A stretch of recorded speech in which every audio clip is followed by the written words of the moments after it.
The board also provides for the payment of funeral benefit in respect of the deceased insured person.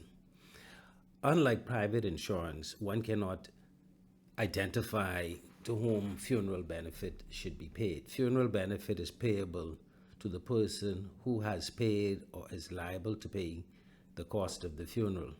Today, we find in most instances the family of the deceased on visiting the funeral home.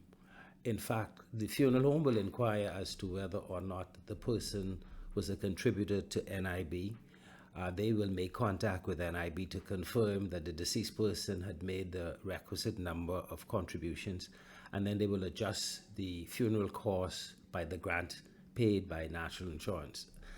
The grant today, I believe, is about $2,060, which means that that amount would be adjusted against the funeral costs, and the funeral home would submit its bill directly to NIB.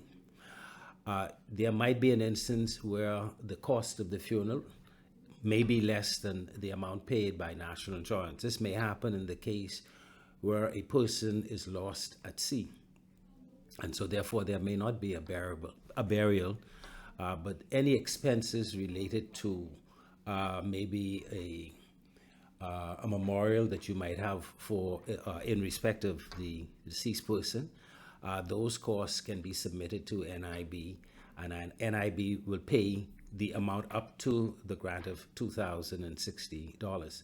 If the cost is less than that amount, then the director has the discretion to determine who the balance of the funds should be paid to. In the case of funeral, like in the case of maternity benefit, if the deceased person did not make the requisite 50 paid contribution, but is married and his spouse was employed and has made the requisite number of contributions, her contributions can be used for the purpose of paying the funeral grant.